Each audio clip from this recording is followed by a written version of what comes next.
Hi guys, I'm Angie, and this is. Harold Jones, John L. Scott.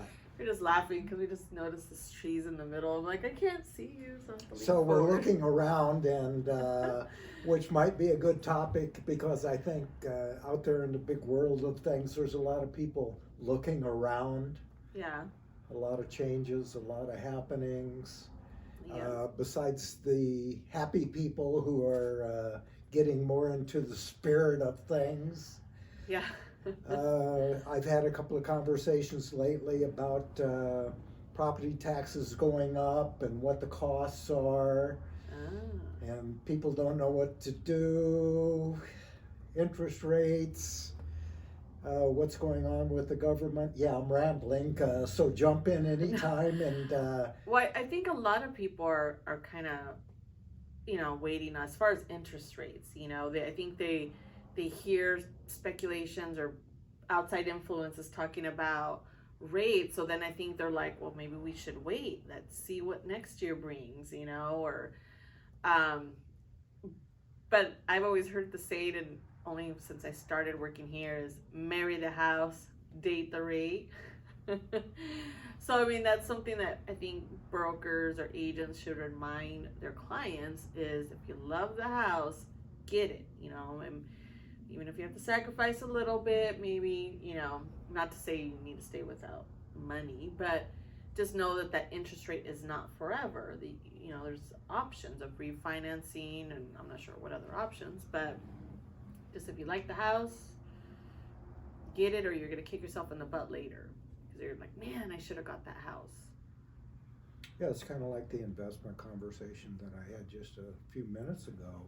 And you can find those investments out there, but you're going to have to do your work for them. They're not going to fall in your lap like they have in the past when prices of properties were escalating and you could make the numbers work. Yeah, Now, those basic numbers like insurance, taxes, all of that is catching up to the appreciated value, and so they're not really working out.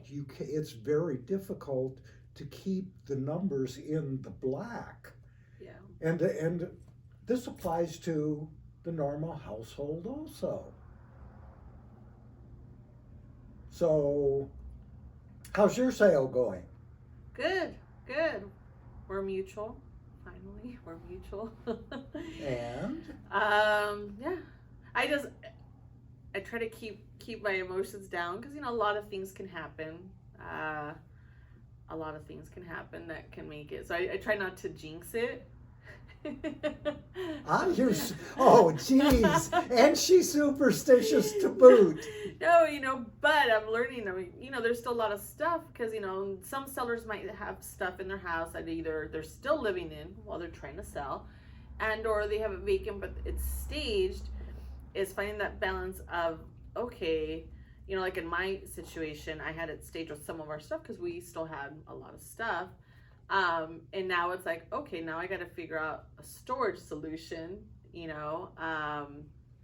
and do we want to do it too soon? Do we want to? It's that finding like, okay, what kind of storage solution do we want, and when do we get it, and should we give, how much time do we need to get everything out of the home, the garage, that kind of stuff. And I'm sure other sellers have that same situation where, or the ones that are living there at the moment, they have to time that perfectly of finding a new place, moving out, and getting completely out before it closes. There's always a bit of a balancing act to all of the movements and the issues, the hurdles that need to be taken care of uh, from the buyer's side, as far as the financing, the appraisals, the inspection, and then from the seller side, it's what you just brought up. You have to start scheduling your move out. Mm-hmm. And with all of that being said, we hope nobody hiccups. And there's no big changes in life because, as we all know or should know at this stage of the game, everything's in constant motion.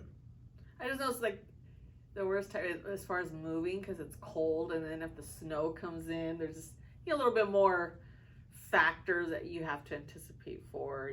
If like I said, if you're a seller that has the whole, if you got to get a moving truck, a U-Haul, loading, and getting, if you have carpets, getting snow and mud and into the carpets, and make sure you don't, and being extra careful when you're moving stuff out, not to damage any walls, because we've had that happen before. People damaging walls when moving things out of the homes, and then you're at the last minute trying to get things repaired. So yes, a little stressful and excitement at the same time.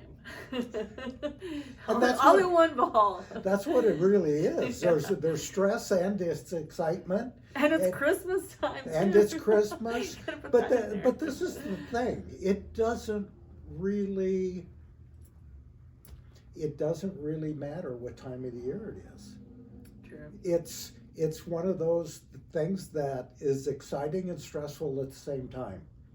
Yeah. What the outside weather is has nothing, it's just something else to work with. And the nice thing about listening to Angie talk about this is at least she has a plan. Yeah. There's a lot of people go into this, and no matter what you say, they have no plan.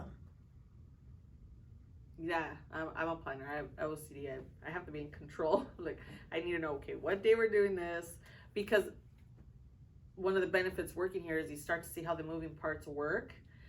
Had I not been working here, I think I probably would have been a little bit more scattered brain versus working here and knowing how things have to, what's the next step, and what's the last final clearance. Say, okay, there shouldn't be any hiccups. There still might be, but there shouldn't be.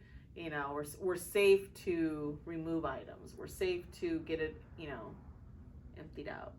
And the other thing I'll throw in there with all of this fun and emotion and stress is, don't have your rules set in concrete, that everything has to happen exactly like this to the letter of the law, because most things don't.